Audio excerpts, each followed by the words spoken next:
about some of the university questions that are asked in module 6, that is PHP part. One of the questions they asked is, how is the type of variable determined in PHP? In PHP, the type of the variable is determined with the help of two functions. One is using getType function and the another one is using var_dump function. The getType function has an argument variable name. So it will return the type of variable, that may be boolean or integer, double, string, array, object, resource or num. Regarding the var_dump function also has an argument as variable, but it returns both its data type and its value. So there are mainly two functions that help to determine the type of variable in the case of PHP. Next we can discuss about the unbound variables and bound variables regarding PHP, and then we discuss about how a variable is tested to check whether it is bound. So first we discuss about the variables. In PHP, the type of variable is actually set every time it is assigned a value. An unassigned variable is always called as unbound variable. Unassigned, so assigned variable is called a bound variable. Unassigned variable is called the unbound variable and has the value of null. And unbound variable has a peculiarity that whenever it is found in an expression containing integer, then its value is set to 0. That is, it is automatically converted to an integer value. When the unbound variable is used in the context of a string, automatically that variable's initial value is set as an empty string. That is, automatically it is converted as a string type variable. Next we can discuss about how we can determine whether that variable is bound or not. So that will be helped with the help of a function called isEt function. That it is always used when you are writing PHP program. This isEt function is very helpful to you. So what it do is, it takes a variable name as its parameter and it returns a boolean value.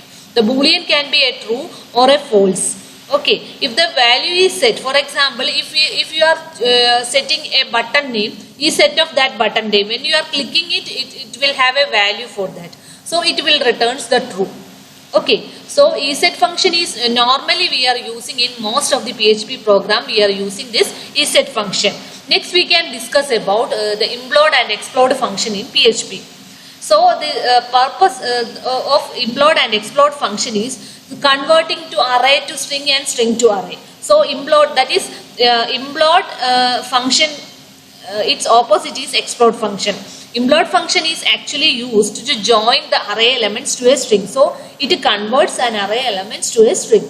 So its return value is a string type. So next we can go to an example how we use the implode function. Before that we can check the syntax of implode function. The implode function, its return type is string and its argument is string separator and an array variable. For example, we have created an array with Nina, Joshi and C. So it is a string type array. We have to convert it into a string. So what we have to specify in the implode, we have to specify the separator for these elements. That is, we are using space here as a separator for Nina, Joshi and C, followed by the array name. Here the array name is array1. So it will return a string. Next we can go discuss about explode function. Explode function is the reverse of implode. That is, it breaks a string into an array.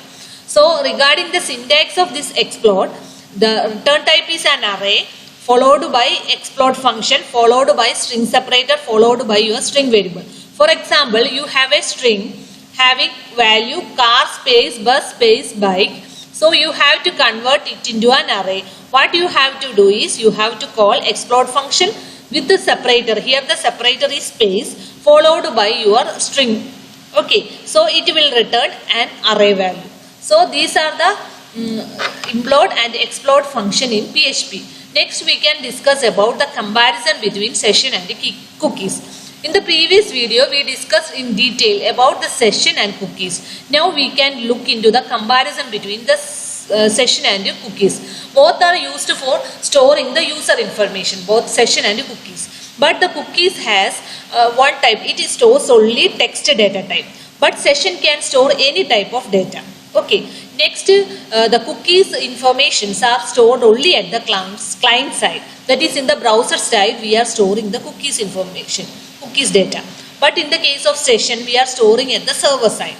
Moreover, the cookies are non-secure in the sense that we are storing the data in the text format in client side.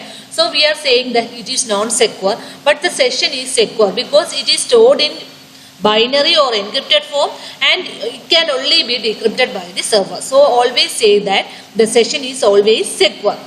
Next, we can go about the size of the data we can store in session and cookies. The cookies has a very limited size, approximately 4 KB, and the number of cookies are also have limitations. But in the case of sessions, there is no limitations on the size of data and number of sessions. Moreover, the session is also called non-persistent cookies because its lifetime can be set manually.